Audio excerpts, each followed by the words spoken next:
मैंने पिछले वीडियो में भी कहा था, इस बार भी कह रहा हूं, योगी को तभी बदला जा सकता है, बदलने का जोखिम मोल लेगी बीजेपी जब लगेगा, बीजेपी मतलब अमित शाह और मोदी, बीजेपी मतलब अमित शाह और मोदी, इसके अलावा कोई नहीं है। जब मोदी को लगेगा कि मुझे योगी से खतरा है या ये योगी उनसे हैंडल नहीं हो रहे हैं, या ऐसी स्थिति आ गई कि योगी को हटाना मोदी की छवि के लिए कुर्बानी देना बहुत जरूरी है। योगी की कुर्बानी के बगैर मोदी का उत्थान उदय और जो विराट महामानव की छवि गढ़ने की परिकल्पना है, उस परिकल्पना में कहीं धक्का लग रहा है। तो यह फैसला हो सकता है, लेकिन अभी वैसी स्थिति है क्या? अभी वैसी स्थिति नहीं है। चिंता की स्थिति जरूर है, क्योंकि यूपी में 403 सीटें हैं, 80 लोकसभा की सीटें हैं, और 2000 मतलब अगले साल 2022 में विधानसभा का चुनाव है, फरवरी मार्च में, और उसके 2 साल बाद लोकसभा चुनाव है। सब कुछ तय यूपी से होना है। पुराना मुहावरा है, पुरानी कहावत है कि दिल्ली की सत्ता यूपी से होकर आती है, और आई भी है। और योगी जब काबिज हुए थे उसकी भी कहानी दिलचस्प है।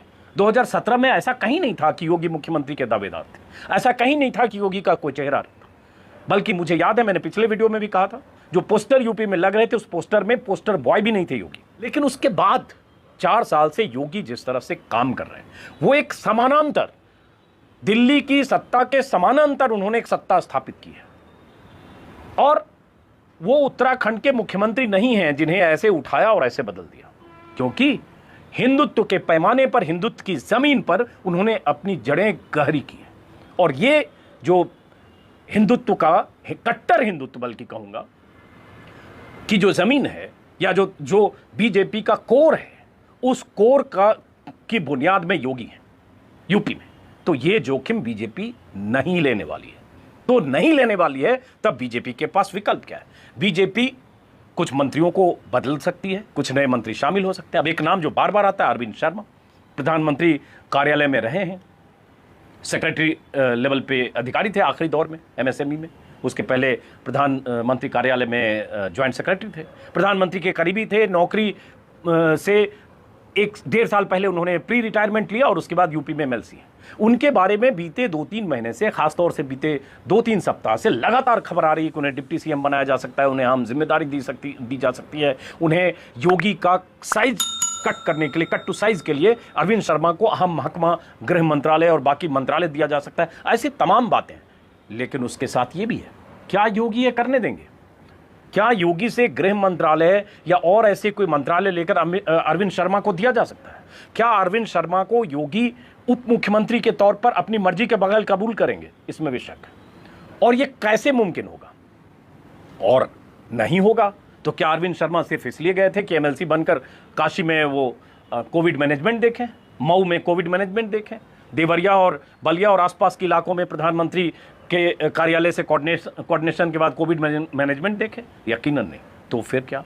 तो ये इन्हीं सारे सवालों का जवाब तलाशने के लिए बीजेपी नेतृत्व की तरफ से भेजे गए बीएल संतोष, हालांकि कहें वो भी नेतृत्व का हिस्सा है, माप तौल कर रहे हैं, नाप रहे हैं क्या किया जा सकता है। और क्या ऐसा हो कि योगी, क्या कहें, योगी बौखलाए नहीं, योगी को भी कॉन्फिडेंस में रखें और ये फैसले भी कर लें। योगी के चारों तरफ जो मंत्रियों का ऐसा घेरा बनाया जाए जिससे सरकार के नॉन परफॉर्मेंस पर जितने सवाल हैं वो कुछ डाइल्यूट हो सके, और अगले 6 से 8 महीने के लिए ऐसा रोल बैक प्लान हो सरकार के कामकाज का, नीतियों का, फैसले का, जिले जिले में तैयारियों का, संगठन का, कि कुछ रफू हो जाए।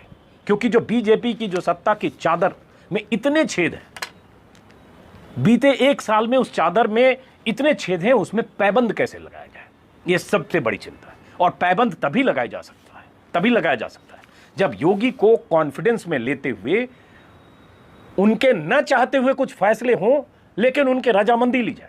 मुझे लगता है कोशिश यही होगी। अब सवाल पार्टी अध्यक्ष बदलने के, स्टेट प्रेसिडेंट केशव मौर्य की नाराजगी, बीजेपी हर हाल में भी चाहेगी केशव मौर्य की नाराजगी दूर करे। लेकिन उसके साथ मैं ये भी कहता हूं, मान लो ये बार बार कहा जाता है 100 विधायक नाराज हैं, 150 विधायक नाराज हैं, कुछ लोग कहते हैं 200 विधायक नाराज। मैं कहता हूं क्या ये नाराज विधायक जितने भी नाराज हो, क्या इनकी यह हैसियत है कि जब चुनाव होने लगेगा तो अपनी नाराजगी के लिए 100 विधायक पाला बदल लेंगे, किसी और पार्टी में चले जाएंगे, या अपनी हार की तैयारी कर लेंगे, या अपनी खुद जीते और बीजेपी को हराने की कोशिश करेंगे? इसकी गुंजाइश नहीं है, ये होता नहीं दिखता। हाँ, उस समय के राजनीतिक समीकरण अगर उस समय का ऐसा हुआ कि बीजेपी की नैया डवाडोल हुई, आज जिस ढंग से है, जिस ढंग से चिंता है, गंगा में बहती लाशों के बाद, मौतों के बाद, सरकार की नाकामियों के बाद, दुनिया भर में छपी खबरों के बाद, और योगी सरकार पर जो कलंक लगा है मिसमैनेजमेंट का, बड़े बड़े दावे जरूर कर दिए कि ऑक्सीजन की कमी नहीं है, इलाज में कोई दिक्कत नहीं है, लेकिन क्या कुछ हुआ हम सबके सामने, उसको दोहराने की जरूरत नहीं। तो सवाल उठता है, इन सब को ठीक किया जा सकता है क्या? और अगर ये सब गुस्सा, नाराजगी ऐसे ही 8 महीने बाद भी रहा, तो क्या विपक्ष बहुत मजबूती से योगी के बरक्स खड़ा होगा क्या?